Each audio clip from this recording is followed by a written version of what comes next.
உறவுகளே, first of all நம்ம channel நீங்கள் ஃபர்ஸ்ட் டைம் பார்க்குறீங்கன்னா மறக்காமல் சப்ஸ்கிரைப் பண்ணிடுங்க. பெல் பட்டனையும் ப்ரெஸ் பண்ணுங்கள். அப்போ தான் நான் போடுற வீடியோ உங்களுக்கு ரெகுலராக கிடைக்கும். இன்றைக்கி என்ன வீடியோனா, உங்களுக்கு இந்த வீடியோ பார்த்துட்டு இது எதுக்கு நம்ம இதையெல்லாம் எடுத்து வீடியோ அப்லோட் பண்ணுறாங்களேன்ட்டும் நீங்கள் நினைக்கலாம். யார்கிட்ட ஷேர் பண்ணுறதுன்ட்டு எனக்கு தெரியல. அதனால் நான் இதை உங்ககிட்ட ஷேர் பண்ணிக்கலான்ட்டு நினச்சி தான் நான் இந்த வீடியோ போட்டிருக்கேன்.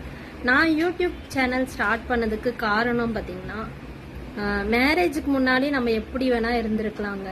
மேரேஜுக்கு முன்னாடி எந்த மாதிரி எப்படி வேணால் இருந்திருக்கலாம். ஆஃபீஸ் போயிருக்கலாம், இல்லை ஃப்ரீயாக இருந்திருக்கலாம், எப்படி வேணால் இருந்திருக்கலாம்.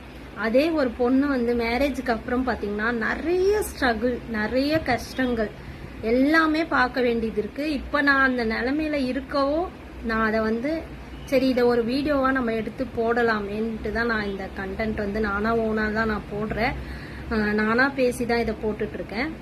இதை கண்டிப்பாக பார்த்துட்டு உங்களுக்கு இது பிடிச்சிருந்தா லைக் பண்ணுங்கள், மறக்காமல் சப்ஸ்கிரைப் பண்ணிவிடுங்க. இது ரொம்பவே எங்களுக்கு ரொம்ப ஒரு பெரிய சப்போர்ட்டாக இருக்கும், யூஸாக இருக்கும். சரி, நான் ஆக்சுவலாக நான் இப்போ விஷயத்துக்கு வந்துடுறேன். என்னன்னு பார்த்தீங்கன்னா, மேரேஜுக்கு அப்புறம் ஒரு பொண்ணுக்கு நிறைய ஸ்ட்ரகிள் இருக்குன்னு சொல்லிட்டு நான் சொன்னேன். இதில் அதை தான் நானுமே இப்போ அனுபவிச்சுட்டு இருக்கேன். என்ன ஸ்ட்ரகிள்னு கேட்குறீங்களா? ஒரு மேரேஜ் ஃபஸ்ட்டு நம்மளுக்கு ஒரு மேரேஜ் ஆனதுக்கு அப்புறம் நம்மளை ஃபஸ்ட்டு ஒரு மேரேஜ் ஆனதுக்கப்புறம் ஒரு 1 மந்த் இல்லை 6 மந்த் அந்தமாரி ஜாலியாக ஹாப்பியாக லைஃப் போயிட்டுருக்கோம். அதுக்கப்புறம் பார்த்தீங்கன்னா நம்மளை கொஞ்சம் வேற ஒரு இடத்துலேருந்து புது இடத்துக்கு வந்ததுனால அந்த வீட்டில் இருக்கிறவங்க நம்மளை எப்படி நினைப்பாங்கன்னு பார்த்தீங்கன்னா, வெளியில் அனுப்புறதுக்கு பயப்படுவாங்க. இந்த மாதிரி ஆயிடுமோ இல்லை இப்படி ஆயிடுமோ அப்படின்னு சொல்லிட்டு வெளியில் அனுப்புறதுக்கு பயப்படுவாங்க. ஃபர்ஸ்ட் ஸ்ட்ரகிளே நம்மளுக்கு அதுதான். அதுவே நம்ம நிறைய டைம் நம்ம லைஃப்பில் நிறைய மேரேஜுக்கு அப்புறம் என்ன பண்ணுறதுனே தெரியாமல் நிறைய டைமை ரொம்பவே வேஸ்ட் பண்ணியிருப்போம். நானுமே அதே மாதிரி தான். அதுக்கப்புறம் பார்த்திங்கன்னா நம்ம லைஃப்பில் மேரேஜ் ஆனதுக்கப்புறம் குழந்தை எல்லாருமே கேட்க ஆரம்பிச்சிருவாங்க. குழந்தை இல்லையா, என்ன இவ்வளோ நாள் ஆச்சு என்ன அப்படின்னு சொல்லிட்டு. குழந்தை பிறந்ததுக்கப்புறம் குழந்தைய பார்த்துக்கணும், வீட்டில் இருக்க வேலையை பார்த்துக்கணும். இந்த மாதிரி நிறைய ஸ்ட்ரகிள் இருக்குது. கொஞ்சம் சரி நம்ம அதுக்கப்புறம் நம்ம அடுத்த ஸ்டெப் எடுத்து வைக்கலான்னு நினைக்கும் போது அந்த குழந்தைய நம்ம டேக் கேர் பண்ணி ஸ்கூலுக்கு கொண்டு போகணும். ஸ்கூலில் கொண்டு போய் சேர்த்ததுக்கப்புறம்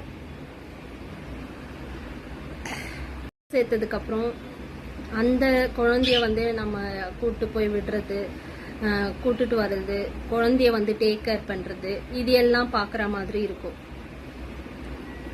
இப்போ மாமியார் மாமனார் கூட இருக்கிறவங்க ஓகே, நான் எல்லாரையும் சொல்ல வரல. இப்போ பார்த்தீங்கன்னா நாங்கள் பார்த்தீங்கன்னா தனியாக தான் இருக்கோம். அதனால எல்லாமே இப்போ மேரேஜுக்கு முன்னாடி நம்ம அம்மா அப்பா கூட இருந்தோம், ஃப்ரீயாக இருந்தோம். இப்போ மேரேஜுக்கு அப்புறம் பார்த்தீங்கன்னா நம்மளும் ஒரு ட்ரீம் இருந்திருக்கும். நம்ம கல்யாணம் ஆனதுக்கப்புறம் நம்ம ட்ரீம் எல்லாம் நிறைவேற்றிக்கலாம் அப்படின்னு சொல்லிட்டு அந்தமாரி தான் நானுமே நினச்சி வந்தேன். இப்போ ஓவர் ஸ்ட்ரகிள்ங்க. நமக்கு பிடிச்ச இப்போ நம்ம நமக்கு பிடிச்சதை செஞ்சு நம்ம மட்டும் அதை என்ஜாய் பண்ண, ஒரு ஃபேமிலிக்கு ஒரு ஹஸ்பண்டுக்கு சப்போர்ட்டாக, ஃபினான்ஷியல் சப்போர்ட்டாக இருக்கணுமேன்றதுக்காக தான் எல்லா பெண்களுமே ஆசைப்படுவாங்க. அதே மாதிரி தான் நானுமே. வெளியில் குழந்தை பிறந்ததுக்கப்புறம் குழந்தைய பார்த்துக்க ஆள் இல்லாமல், வெளியில் போக முடியாமல், ஒரு ஒர்க்குக்கு போக முடியாமல், ஃபினான்ஷியலாக நிறைய ப்ராப்ளங்க, டென்ஷன், ஹெல்த் இஷ்யூ, இது எல்லாமே வரக்கூடியது. ஒரு மேரேஜுக்கு அப்புறம் பார்த்தீங்கன்னா பெண்களுக்கு இது எல்லாமே வீட்டில் பெண்கள் யாருமே சும்மா இருக்க மாட்டாங்கங்க. எல்லாருமே நிறைய எல்லாத்தையுமே யோசிச்சுட்டு தான் இருப்பாங்க. நிறைய பேருமே ஒரு ஹஸ்பண்ட்க்கு ஃபினான்ஷியலாக நம்மளும் சப்போர்ட்டாக இருக்கணும்னு நினச்சி தான் நிறைய பேர் வேலைக்கும் போகிறாங்க. சில பேர் வீட்டில் இருக்கக்கூடிய காரணம் பார்த்திங்கன்னா அவங்களுக்கு நிறைய சிச்சுவேஷன் இருக்கலாம்.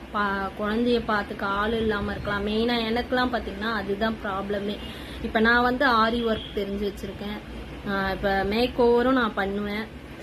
சாரி டிராப்பிங் இந்த மாதிரி நிறைய தெரிஞ்சுமே கூட ஒரு மேக் ஓவர்ன்னும் போது நம்ம வெளியில போகக்கூடிய நிறைய சிச்சுவேஷன் வரும். அதுக்கெல்லாம் பாத்தீங்கன்னா நான் வந்து எங்க அம்மாவை தான் நான் வந்து கூப்பிடுவேன். அதுவுமே எனக்கு ரொம்பவே கஷ்டமா இருக்கும். ஏன்னா வந்து அவங்களுக்குமே எனக்கு சிஸ்டர் இருக்கா, அவளுக்கு இன்னும் மேரேஜ் ஆகல.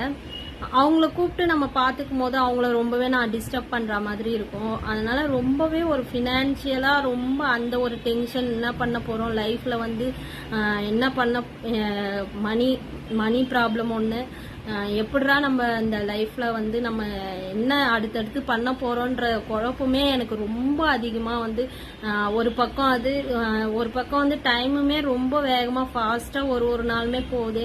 நம்ம இதெல்லாம் கத்து வச்சுக்கிட்டு நம்ம வந்து அதை எதுவுமே நம்ம வந்து பண்ண முடியாம ஒரு மணி ப்ராப்ளம், ஒரு மேக் ஓவர்ன்னும் போது நம்மளுக்கு அதுக்கு எவ்வளவு வந்து இன்வெஸ்ட் பண்ணி ப்ராடக்ட் எல்லாமே வாங்கணும்ன்றதும் நிறைய இருக்கு.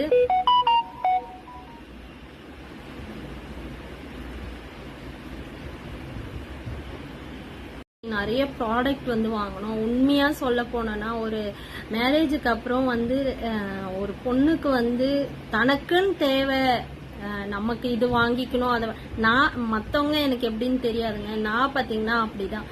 நமக்குன்னு ஒரு மேரேஜ் ஆனதுக்கு அப்புறம் நமக்குன்னு எந்த ஆசையுமே, நான் வந்து எனக்குன்னு எந்த ஆசையுமே அப்படியே ஆசைப்பட்டா கூட எதனா ஒரு காசு வருதா, 10 ரூபாய் இல்ல எதனா ஒரு காசு வருதா, அதை எடுத்து நம்ம இது இருந்தா நம்ம பையனுக்கு நம்ம எதனா செய்யலாமே, நம்ம பசங்களுக்கு எதனா பண்ணலாமே அப்படின்ற எண்ணம் தாட்டு தான் எனக்கு போதே தவிர நமக்கு எதனா செஞ்சுக்கணும், நமக்கு எதனா பண்ணிக்கணும் அப்படின்னு நிறைய ஆசை இருக்கு. ஆனா ஆசை வந்து நம்ம மனசுல எவ்வளோ ஆசை இருக்கு. இப்படி ட்ரெஸ் பண்ணணும், இந்த மாதிரி இருக்கணும், வெளியில போனா இப்படி இருக்கணும், அப்படி இருக்கணும்ட்டு நிறைய கனவு இருக்குங்க. அதே மாதிரி மேக் ஓவர் நான் கத்துக்கிட்டு நிறைய பேர் சொல்றாங்க, இது எல்லாமே கத்து வச்சுக்கிட்டு நீ இன்னும் ஒண்ணுமே பண்ணாம வீட்டுல தானே இருக்க.